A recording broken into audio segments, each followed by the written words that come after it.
শিৱসাগৰৰ জাপিসজিয়াত আয়োজন কৰা তিনিদিনীয়া ইষ্টেমা আজি সফলভাৱে সামৰণি পৰে। 2 লক্ষাধিকতকৈ বেছি লোকৰ সমাগম দেখিব পোৱা গ'ল।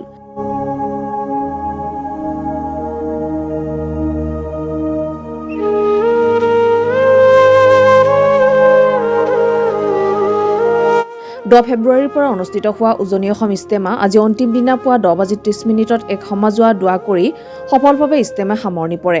শিৱসাগৰৰ লগতে আন জিলাসমূহৰ পৰা ভক্তপ্ৰাণ ৰাইজৰ যথেষ্ট সমাগম দেখিব পোৱা গ'ল। প্ৰায় 2 লক্ষাধিক ইছলাম ধৰ্মাৱলম্বী লোকে সমজুৱাকে দোৱা কৰা পৰিলক্ষিত হয়।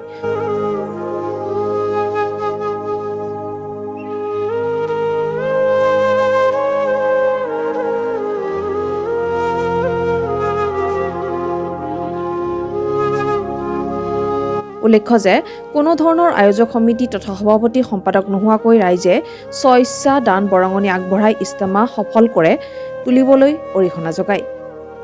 Bureau report, news plus Assam.